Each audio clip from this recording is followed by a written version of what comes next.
اعوذ باللہ من الشیطان الرجیم بسم اللہ الرحمن الرحیم۔ اب یہاں وہ مال غنیمت کا حکم بیان ہو رہا ہے۔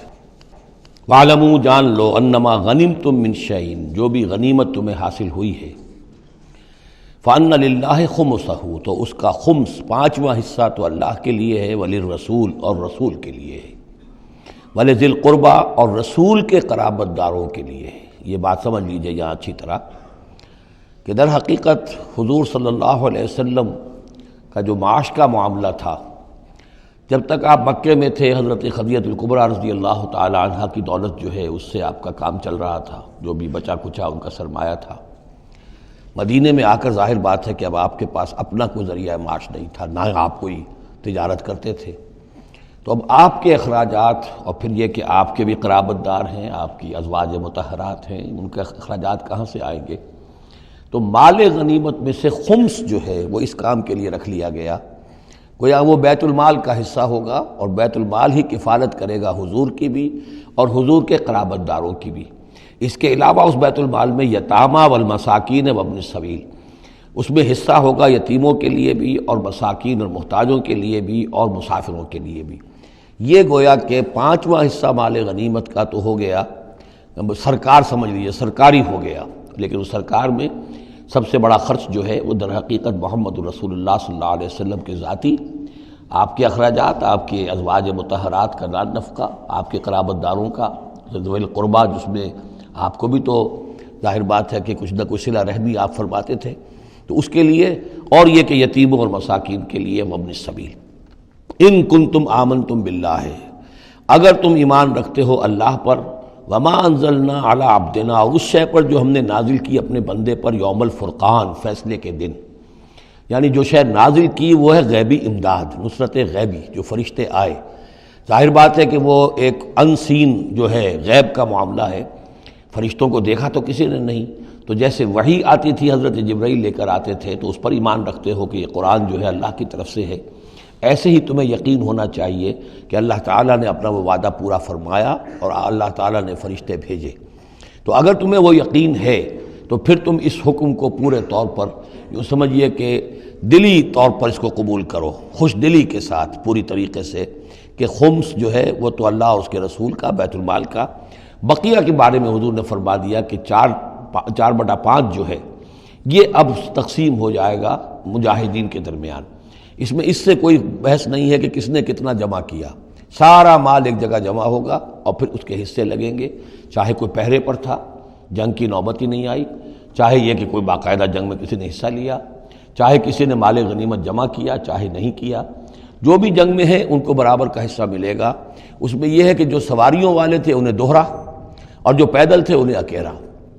اس لیے کہ سواریاں اگر کسی کا اونٹ ہے، کسی کا گھوڑا ہے، 2 گھوڑے بھی تھے، تو ظاہر بات ہے کہ اس کے چارے وغیرہ کا بندوبست وہ خود اپنے پاس سے کرتا تھا۔ کوئی سپلائی لائنز تو آج کل کی جس طرح فوجوں کی ہوتی ہیں وہاں موجود نہیں تھی، لہذا جو مجاہد تھا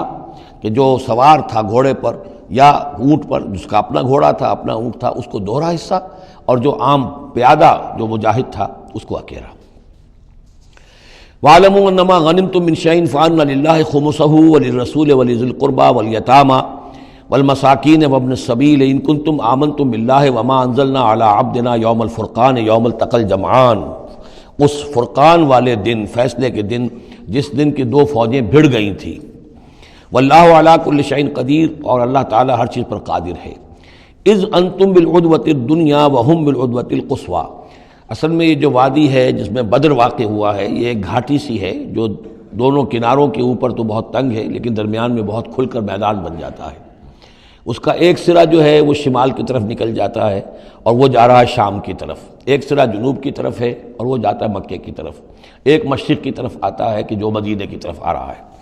اور اکثر و بیشتر جو پہلے حاجی جاتے تھے وہ اسی راستے پر تھے، یہی راستہ تھا۔ اب تو جو نیا طریق الہجرہ بڑی اعلیٰ سڑک بن گئی ہے تو لوگوں کو ان مقامات سے گزرنے کا موقع نہیں ملتا، ورنہ بدر سے ہو کر ہی راستہ گزرتا تھا۔ تو ایسا ہوا ہے کہ اللہ تعالیٰ کی طرف سے ایسی اسکیم بن گئی، تدبیر ایسی ہو گئی کہ عین بر وقت پہنچے، وہ جو مدینے والا سرا تھا جو قریب تھا مدینے کے اس وادی کا، اس پر حضور پہنچے، اور عین اسی وقت جو دور والا سرا تھا، گھاٹی جہاں پہ ختم ہو رہی تھی جنوب کی طرف، وہاں وہ قریش بھی پہنچ گئے بر وقت۔ جب تم تھے ورلے کنارے پر اور وہ تھے پرلے کنارے پر، اذ انتم بالعدوۃ الدنیا، دنیا ادنا کا مؤنث ہے قریب تر، وہم بالعدوۃ القصویٰ، اور وہ تھے پرلے کنارے پر، والرکب اسفل منکم، اور وہ جو قافلہ تھا وہ تم سے نیچے تھا، نیچے ہو کر گزر گیا تھا، یعنی اس کے بعد پہاڑوں کی ایک رینج تھی اور اس کے بعد پھر تہامہ کا میدان تھا۔ تو ابو سفیان نے یہ کیا تھا کہ قافلے کو لے کر اس بدر کی گھاٹی میں داخل ہی نہیں ہوئے، ادھر سے تو وہ پیغام بھی بھیج دیا تاکہ فوج ادھر سے آئے، تاکہ مسلمانوں کی توجہ بھی ہو تو فوج کی طرف ہو جائے، اور اسی میں وہ داؤ لگا کر اپنے قافلے کو بچا کر نکال کر لے جائیں، اور وہ تہامہ میں ساحل کے ساتھ ساتھ ہو کر نکل بھی گئے۔ وَلَوْ تَوَاعَدتُّمْ لَاخْتَلَفْتُمْ فِي الْمِيعَادِ، اور اگر تم لوگوں نے آپس میں معاہدہ کیا ہوتا کہ فلاں وقت پر ہمیں پہنچنا ہے، ہو سکتا ہے کہ تم ایک ساتھ نہ پہنچ سکتے، اختلاف ہو جاتا، جیسے اپوائنٹمنٹ ہوتی ہے فلاں وقت پہ میں بھی پہنچوں گا آپ بھی پہنچ جائیں تو کچھ نہ کچھ آگے پیچھے ہو جاتا ہے، تو اگر تم طے کر کے بھی آتے تو اتنا نہ ہوتا جتنا کہ ہم نے اپنی مشیت اپنی تدبیر سے کر دیا کہ عین وقت پر تمہیں وہاں پہنچا دیا۔ اس کی وجہ کیا تھی؟ ہم چاہتے تھے کہ یہ ٹکراؤ ہو جائے اور یہ بات واضح ہو جائے کہ جان لیں اہل مکہ کہ اللہ تعالیٰ کی نصرت کس کے ساتھ ہے، اس کے عوام بھی سمجھ لیں۔ وَلَٰكِن لِيَقْضِيَ اللَّهُ أَمْرًا كَانَ مَفْعُولًا، لیکن یہ سب کچھ لیے ہوا تاکہ اللہ تعالیٰ طے کر دے وہ شے، فیصلہ کر دے کہ جو ہو کر رہنی ہے، كَانَ مَفْعُولًا لِيَهْلِكَ مَنْ هَلَكَ عَنْ بَيِّنَةٍ، تاکہ اب جسے ہلاک ہونا ہے وہ ہلاک ہو بات کے واضح ہو جانے کے بعد۔ اب بھی عوام کی اگر آنکھیں نہیں کھلتی تو پھر گویا کہ وہ پھر مورد الزام خود ہے، اب ان کے سرداروں نے جو کچھ ان کی مت ماری تھی، اب آ کر اس موقع کے بعد ان کی آنکھیں کھل جانی چاہیے۔ اب بھی اگر کوئی ہلاک ہوتا ہے تو بات کے واضح ہونے کے بعد ہلاک ہو، لِيَهْلِكَ مَنْ هَلَكَ عَنْ بَيِّنَةٍ وَيَحْيَىٰ مَنْ حَيَّ عَنْ بَيِّنَةٍ، اور جسے جینا ہے، جس کی زندگی ہے روحانی زندگی، اور جو سیدھے راستے پر آنا چاہتا ہے وہ بھی اس بینہ کی بنا پر وہ سیدھے راستے پر آ جائے اور حیات معنوی حاصل کر لے۔ وَإِنَّ اللَّهَ سَمِيعٌ عَلِيمٌ، اور یقیناً اللہ سب کچھ سننے والا اور جاننے والا ہے۔ اِذْ يُرِيكَهُمُ اللَّهُ فِي مَنَامِكَ قَلِيلًا، جبکہ اللہ تعالیٰ آپ کو دکھا رہا تھا اے نبی ان کو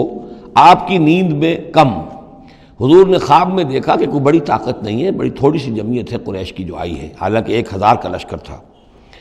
وَلَوْ أَرَاكَهُمْ كَثِيرًا، اور اگر آپ کو دکھایا ہوتا کہ وہ بڑی بڑی تعداد میں آ رہے ہیں، لَفَشِلْتُمْ، اور آپ نے وہ بات بتائی ہوتی صحابہ کرام کو، اپنے ساتھیوں کو، تو اے مسلمانوں پھر تم کمزوری دکھاتے، تم ڈھیلے پڑ جاتے۔ وَلَا تَنَازَعْتُمْ فِي الْأَمْرِ، اور معاملے کے اندر پھر کوئی ایک اور تنازع کھڑا ہو جاتا کہ ہمیں یہاں جنگ کرنی بھی چاہیے کہ نہیں۔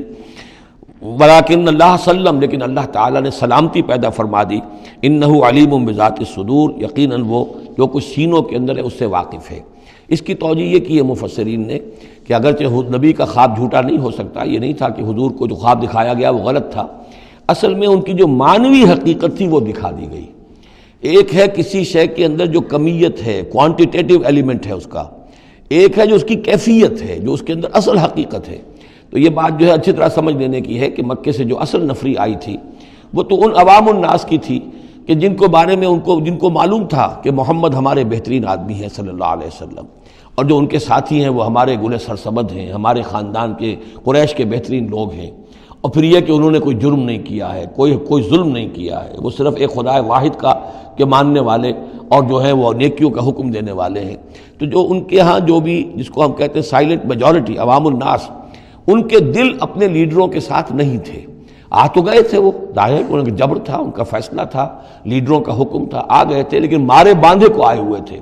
ان کے دلوں کے اندر وہ بات نہیں تھی کہ جو کسی ایسے لشکر میں ہوتی ہے کہ جو سمجھتا ہے اپنے آپ کو برحق، ہم حق کے لیے لڑ رہے ہیں، تو اس کے اندر جو طاقت ہوتی ہے اس لڑنے والے کے اندر، وہ اس شخص میں نہیں ہوتی کہ جو مارے باندھے کو لے آیا گیا ہو اور خود اسے اپنے دل میں یہ یقین نہ ہو کہ میں حق کے لیے لڑ رہا ہوں۔ اس اعتبار سے معنوی طور پر جو ان کی کیفیت تھی اس کے اعتبار سے وہ واقعتاً کم تھے۔ تو حضور کو خواب میں اللہ تعالیٰ نے ان کی اصل حقیقت دکھائی۔ وَإِذْ يُرِيكُمُوهُمْ إِذْ الْتَقَيْتُمْ فِي أَعْيُنِكُمْ قَلِيلًا وَيُقَلِّلُكُمْ فِي أَعْيُنِهِمْ، مزید برآں اللہ نے یہ کیا کہ جب دونوں لشکر ٹکرائے ہیں تو ایسی کیفیت پیدا کر دی کہ مسلمانوں کو بھی وہ تھوڑے لگ رہے تھے کہ کوئی زیادہ لوگ نہیں ہیں، اور انہیں بھی مسلمان تھوڑے نظر آ رہے تھے۔ یعنی یہ کہ ہر صورت اللہ نے ایسی بنا دی تھی کہ جنگ ہو اور ڈٹ کر ہو، تاکہ یہ صورتحال جو ہے یوم الفرقان ہونا اس کا بالکل واضح ہو جائے۔ اگر کسی وجہ سے وہ کرنی کترا جاتا معاملہ اور جنگ نہ ہوتی، مقابلہ نہ ہوتا، تو جس طریقے سے کہ اللہ اس کو فیصلہ کن دن بنا دینا چاہتا تھا، یوم الفرقان فیصلے کا دن، وہ صورتحال پیدا نہ ہوتی۔ لِيَقْضِيَ اللَّهُ أَمْرًا كَانَ مَفْعُولًا، تاکہ اللہ پورا کر دے اس معاملے کو کہ جو ہونے والا ہی تھا۔ وَإِلَى اللَّهِ تُرْجَعُ الْأُمُورُ، اور تمام معاملات بالآخر تو اللہ ہی کی طرف لوٹا دیے جائیں۔